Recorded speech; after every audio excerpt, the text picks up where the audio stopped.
You know, I carry one title that I hope that never one will ever have to endure again. That been referred to as the longest held enlisted POW in American history. I hope that I will be the last one to have that title.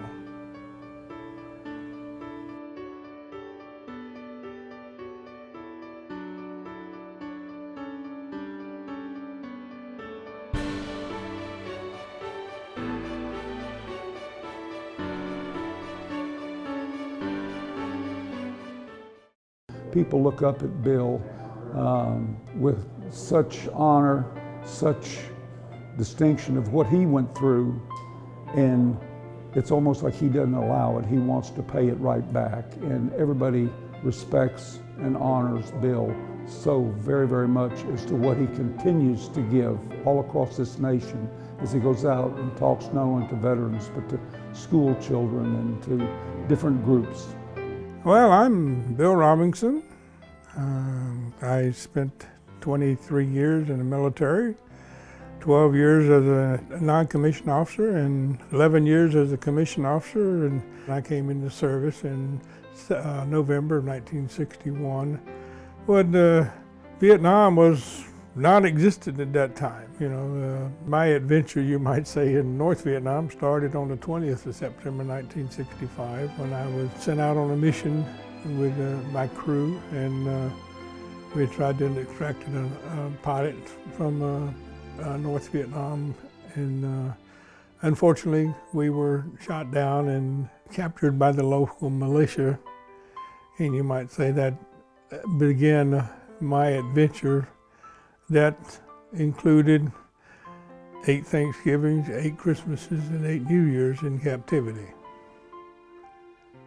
I was optimistic from day one. I think when I got shot down, I went through a period of time of fear, you know, as I was paraded to out front of the locals, and at first they were friendly, and then they became hostile because of the environment we were in and the rabble-rousers that instigated the group. And we got several beatings at that point, you know, and I went through a mock execution and felt, at that time I felt my life was over.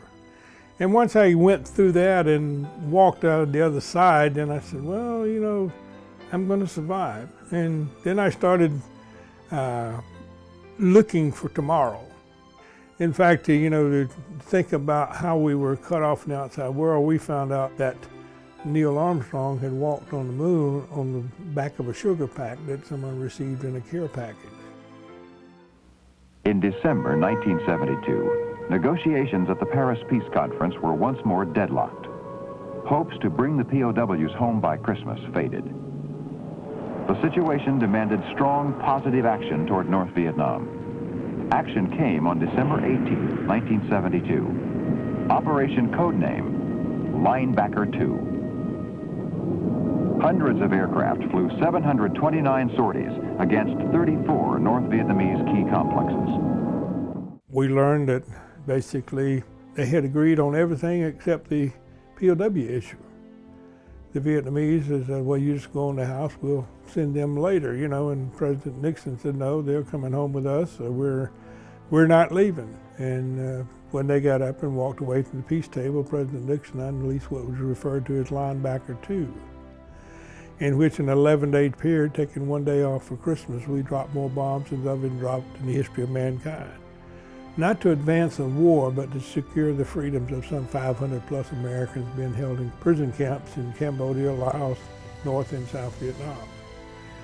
And as a result of that, you know, I can remember when we first got the first B-52 crew, and there we asked them what was going on, and their simple response to us was, "We've come to take you home." I came home to a welcoming committee that was unbelievable. You know, we were the fanfare. We represented the end of the war, that we represented the end that people had been looking for so long. As I was paraded, you might say, from one side of America to the other, proudly wearing my uniform that just a few months before that our men and women returning were not allowed to wear their uniforms.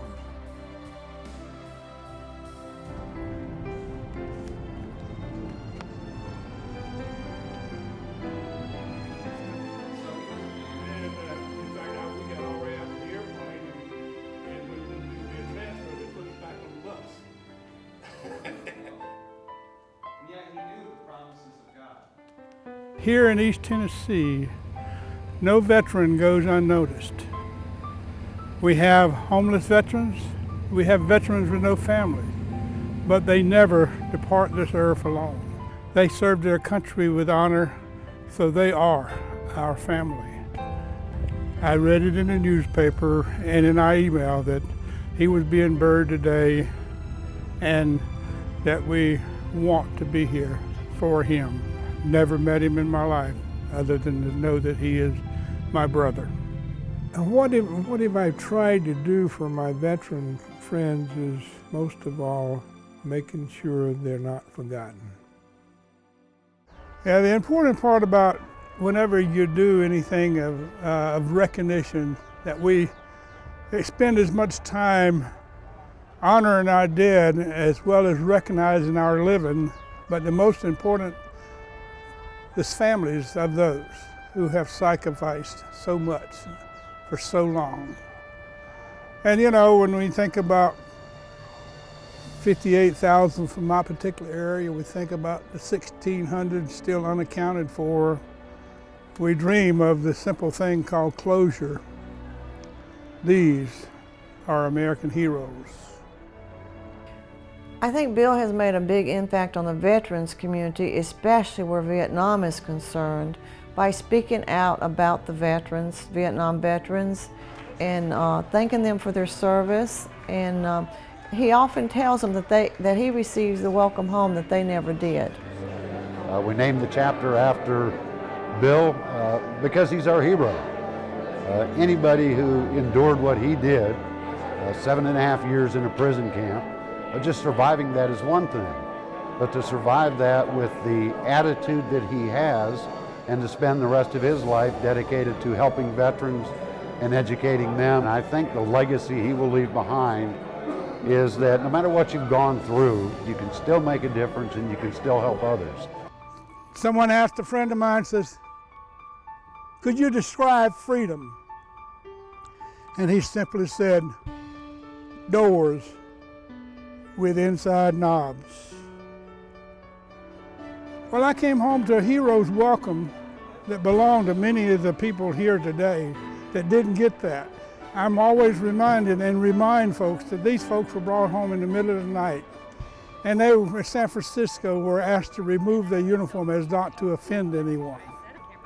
And that's the reason I continue to make sure people know the sacrifices they made for the freedoms that we all enjoy today. In the United States of America, some dream the dream. Some live the dream. Our armed forces defend that dream. God bless the defenders of the dream.